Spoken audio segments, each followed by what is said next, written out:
ahora seguimos con la doctora Elisa Estensoro, que ya la presentamos y que nos va a hablar un poco de las evidencias y controversias del uso de corticoides en COVID-19, y qué buen momento para actualizar el tema, ¿no, Elisa?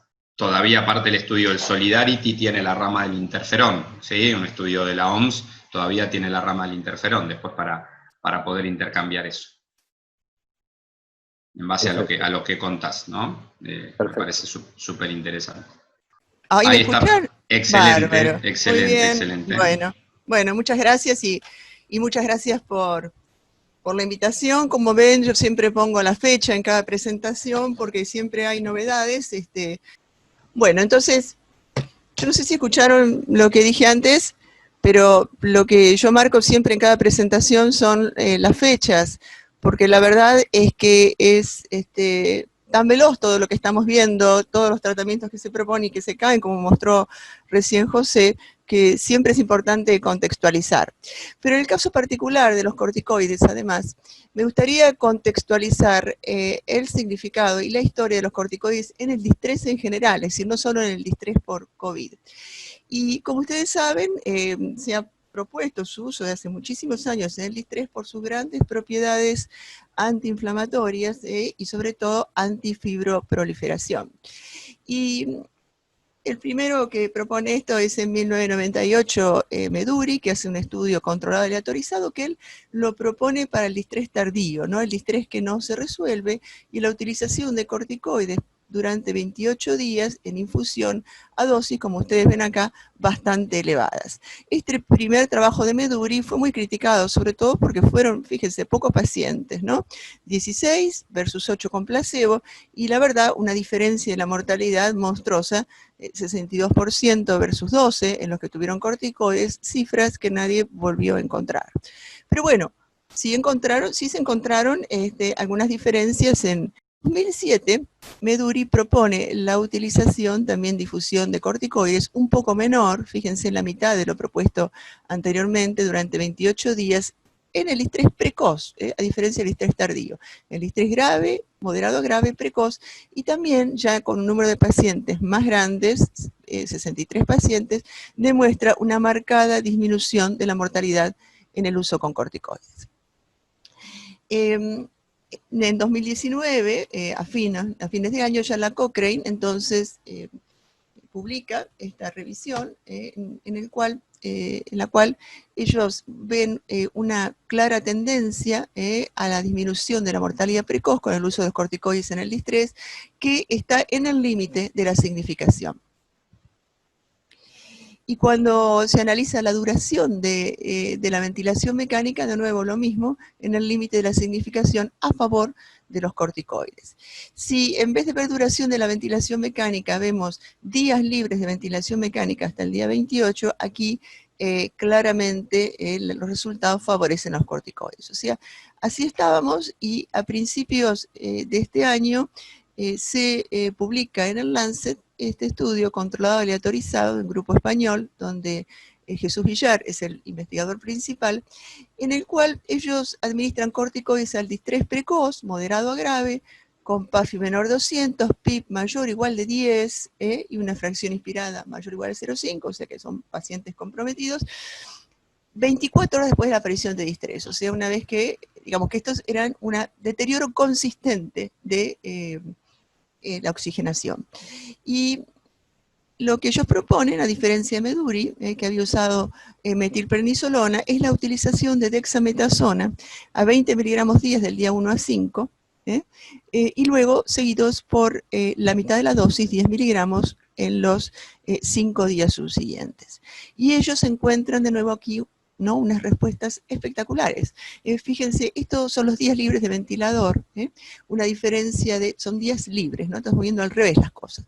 12 días de dexametasona versus 7 días prácticamente el grupo control, o sea, 5 días a favor de la dexametasona, pero la mortalidad, una diferencia muy, muy marcada del 15%, no tan grande como la de Meduri en su momento, pero una diferencia muy, muy marcada con la utilización de dexametasona en el distrés, insisto, de causa general, y por supuesto todas las demás variables de resultado fueron claramente favorables a la dexametasona. Este estudio tuvo algunas críticas lógicas porque en realidad fue un estudio que duró mucho tiempo, 6 años, más de los 4 que es recomendado, porque a las 4 se considera que el estándar of care va cambiando, entonces que aparecen otras variables que pueden afectar el resultado. Terminó antes, justamente por este tiempo. Este no fue un estudio ciego, cada paciente, cada médico sabía qué paciente recibía corticoides y tampoco tuvo una aleatorización centralizada. Ahora bien, en vista de este conocimiento, Villar y Meduri publican este artículo en Critical Care Medicine hablando de la utilización de los corticoides en el distrés provocado por coronavirus. O sea que acá hay un salto conceptual, ¿no? Y ellos lo que hacen es, al metaanálisis que habíamos visto al principio, ¿no? Que era el de la Cochrane, que no tenía el estudio de Villar, sí añaden el estudio de Villar y aquí se ve una clara acción de la dexametasona, insisto, esto es distrés en general, ¿no? Una clara acción, perdón, de los corticoides a favor, ¿no? Como disminuyendo la mortalidad. La Surviving Sepsis Campaign, dedicada a COVID, que ya fue mencionada hoy, también realiza nuevamente el metaanálisis y ve también específico, una específica acción de los corticoides sobre la mortalidad. Ahora bien, vamos a entrar específicamente ahora a los corticoides en la neumonía, que es la causa más frecuente de distrés. Como ustedes saben, casi el 60% de los distrés se deben a neumonía en general, ¿no? Con la cuestión de la neumonía en general, la recomendación con los corticoides es no utilizarla. Esto es lo que decían las guías INSA-ATS, ¿no? No utilizarla. Y que la recomendación era condicional, con la calidad de la evidencia era moderada. Ahora bien, todo esto era neumonía en general. ¿Qué pasa con la neumonía viral? ¿Es trasladable estas conclusiones?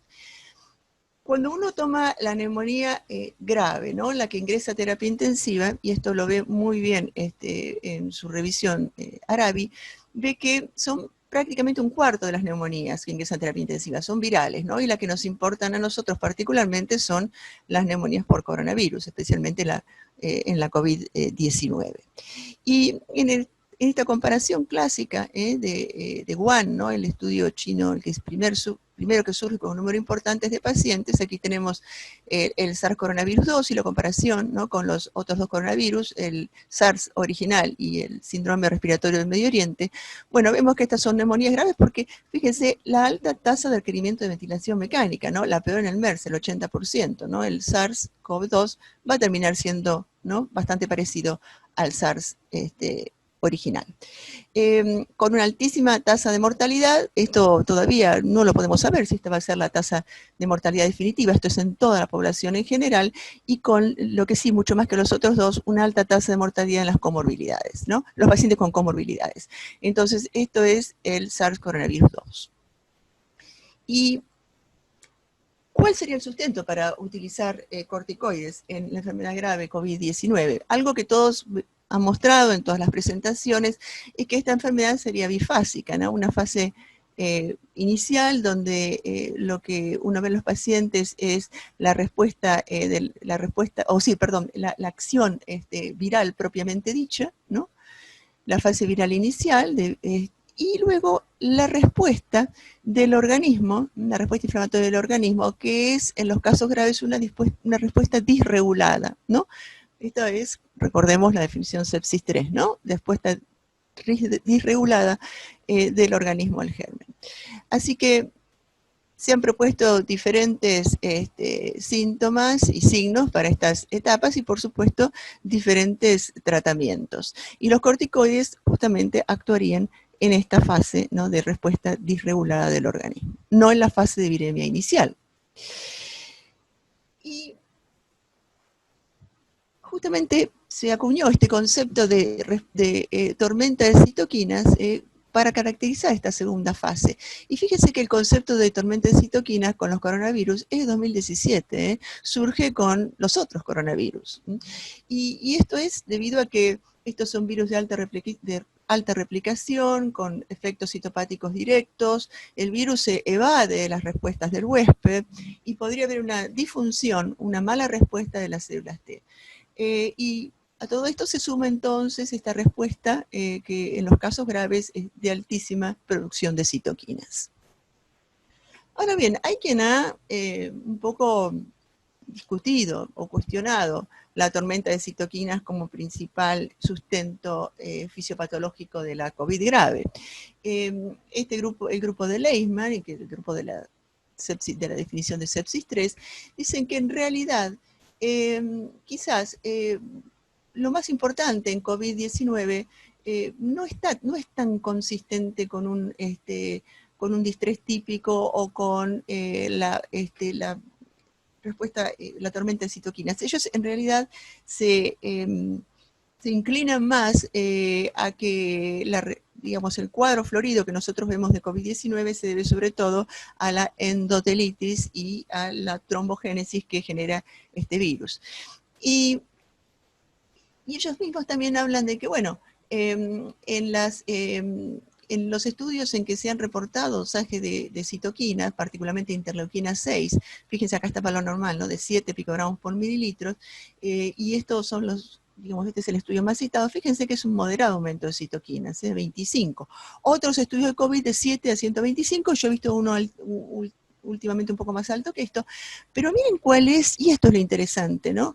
¿Cuál es la concentración de citoquinas que uno encuentra en el distrés normalmente?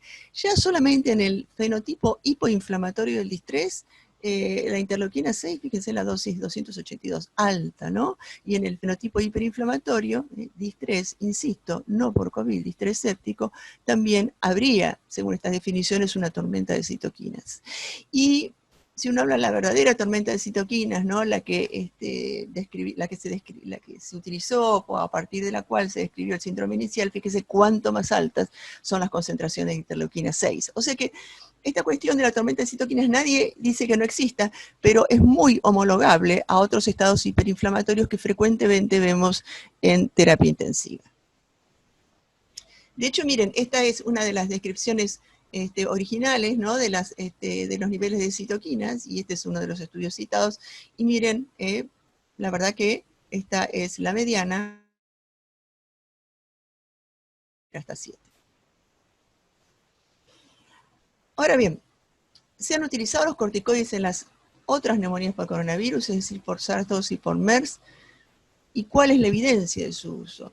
Y miren este primer estudio sobre el SARS, 25 estudios utilizaron corticoides y tratamiento y resultados inconcluyentes, inconcluyentes.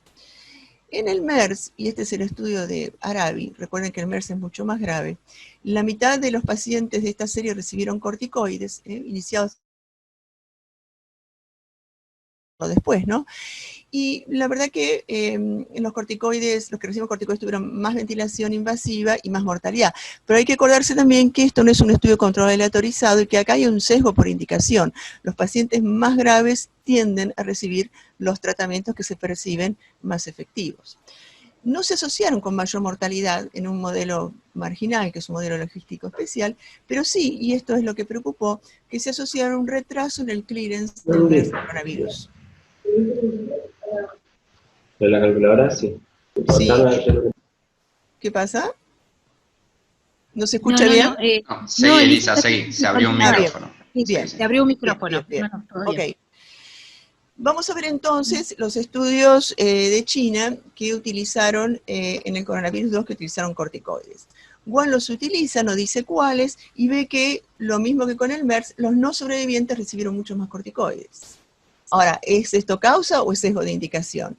Lo mismo, fíjense en el estudio de Su, los no sobrevivientes 48% habían recibido corticoides versus 23% los sobrevivientes. Wu es el que encuentra algo diferente. Él utiliza metilprednisolona y los sobrevivientes, aquí en este caso, habían recibido más corticoides. Y en el estudio de Du, que es un estudio de pacientes que fallecieron, todos habían recibido.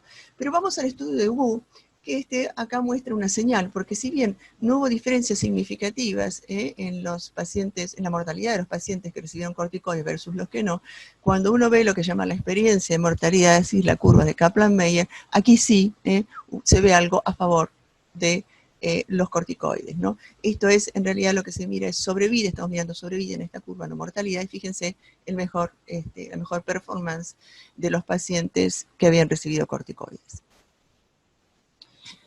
Pero, al mismo tiempo que uno veía alguna señal que podía estar a favor, también aparecían una serie de metaanálisis, y estos son, es un metaanálisis de corticoides en todos los coronavirus juntos, y inconcluyente, como ustedes ven, inconcluyente, pero tendiendo a favorecer el control. Otro metaanálisis también sobre corticoides en los coronavirus en general, y aquí claramente favoreciendo al control, como si los corticoides pudieran aumentar la mortalidad. Perdón. ¿Qué pasa con las otras neumonías virales y los corticoides? Aquí no hay tantas dudas. En la influenza se vio en este metaanálisis muy reciente, fíjese, más de 6.000 pacientes, claramente se favorece el control. Los corticoides aumentan la mortalidad en la influenza, en cualquier tipo de influenza. Y si se lo ve desde el punto de vista solamente de la influenza H1N1, de nuevo, se favorece el control. Los corticoides están asociados a mayor mortalidad por influenza H1N1. O sea que hay un panorama bastante negativo en el caso de los corticoides en neumonías virales, sobre todo teniendo en cuenta, si tomamos en cuenta la influenza, y más dudoso con respecto a los coronavirus. Fíjense otro estudio, ¿no?, sobre el aclaramiento viral, de nuevo favoreciendo el control, y sobre la estadía hospitalaria, de nuevo favoreciendo el control. También favoreciendo a las mayores infecciones virales, bacterianas, con infecciones bacterianas, la utilización de corticoides, ¿sí? Hasta que el 14 de junio viene la bomba, ¿no? Hay una gran novedad sobre todo este tema, que es cuando se dan a conocer los primeros resultados preliminares, y ahora también el estudio más acabado, del estudio Recovery, que es un estudio controlado, aleatorizado, pero con digamos, un diseño especial que se llaman diseños adaptativos, ¿no?, donde se inician varias ramas a la vez, y a medida que una rama de tratamiento, digamos, se demuestra que no tiene éxito, se suspende esa rama, y así. Bueno, una de las ramas del recovery es justamente la utilización de dexametasona. ¿A qué dosis? Fíjense cuánto más baja que lo se venía planteando. 6 miligramos por día por 10 días, versus tratamiento usual. Y aquí vino la gran diferencia, el outcome primario, que era la mortalidad de los 28 días, 21.6% de mortalidad en dexametasona versus 24%, y esto era una gran significación, una gran diferencia, ¿no?, a favor de la dexametasona. Y otra cosa muy importante es el gran número de pacientes. Y creo que esto tiene mucho que ver, porque todos los metaanálisis que venimos viendo, excepto los de la influenza, pero todos los del coronavirus, son pequeños grupos de pacientes. Acá tenemos 2.100 pacientes que recibieron dexametasona versus 4.300 controles. Y aquí lo que se ve, que esto es COVID en general, hay una disminución de la mortalidad del 17%, ¿no?, o un risk ratio del 0,83. Otros outcomes secundarios también fueron muy favorables, ¿no? El alta entre los 28 días, 64% fue lograda en dexametasona versus 61% en la rama usual. Y también otros outcomes importantes también fueron favorables a la dexametasona. Acá están las curvas de Kaplan-Meier, aquí tenemos mortalidad, la dexametasona por abajo. Pero vamos a ir, ¿no?, algunos detalles, porque esta acción de los corticoides o de la dexametasona no fue pareja para todos los grupos.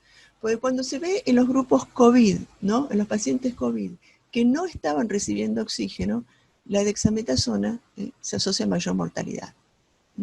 probablemente, fíjense, miren como el intervalo de 0,93 a 1,61. O sea que en los pacientes menos comprometidos, es decir, COVID sin oxígeno, la dexametasona no funcionó y probablemente haya aumentado la mortalidad.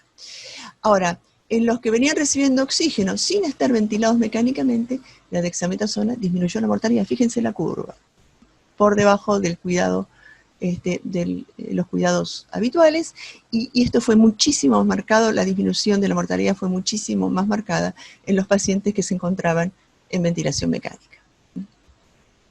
Donde uno podía decir que acá disminuyó un 35% la mortalidad en este grupo de pacientes, los más graves.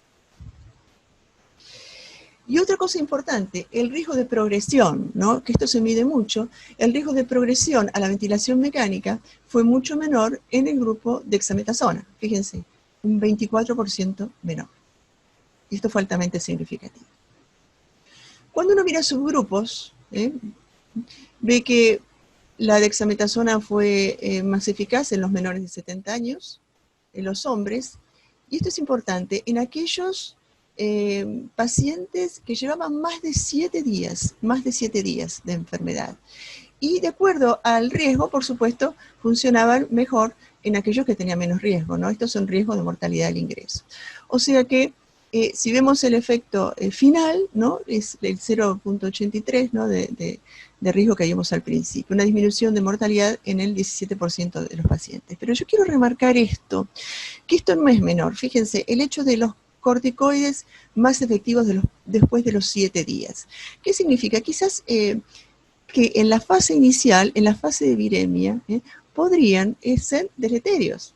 Y de ahí los efectos negativos de los corticoides en los estudios, porque, digamos, no se discriminaba el momento de utilización de estas drogas. Acá, cuando se pudo discriminar, son claramente efectivos en los estadios un poco más avanzados de la enfermedad. En el momento, obviamente, ¿no? de exacerbación de los mecanismos proinflamatorios, como comentamos hoy.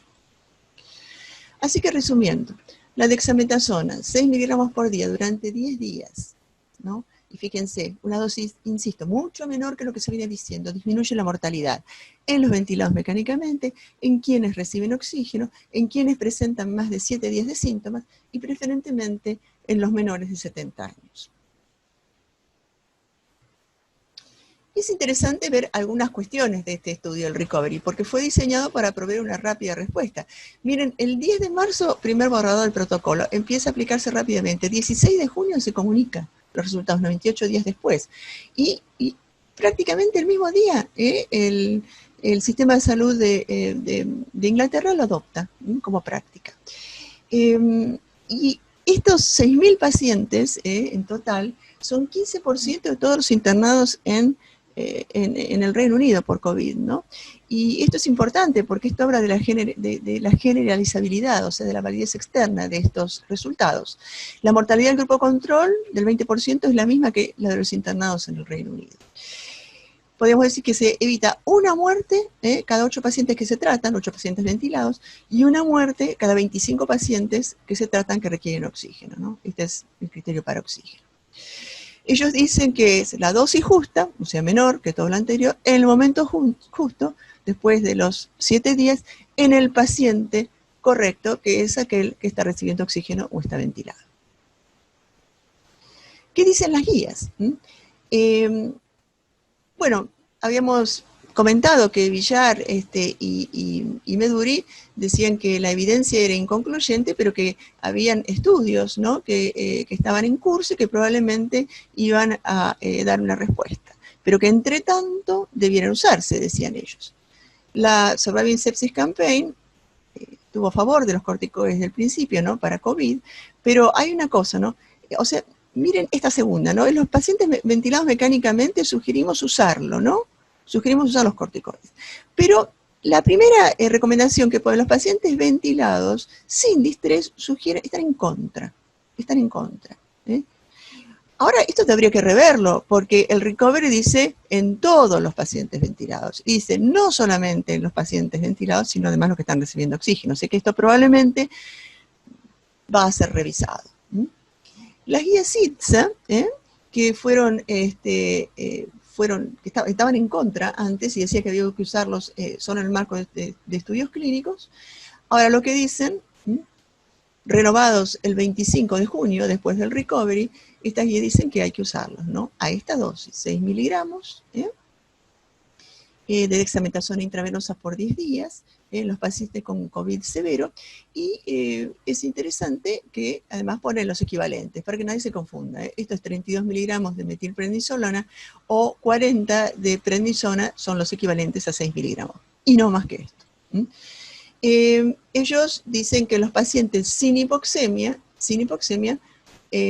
no habría que usarlos. Se supone que los sin hipoxemia no requieren oxígeno, por supuesto. Las guías del NIH, que estaban en contra también en sus dos versiones previas, el 25 de junio lanzan una nueva versión donde recomiendan utilizarlos.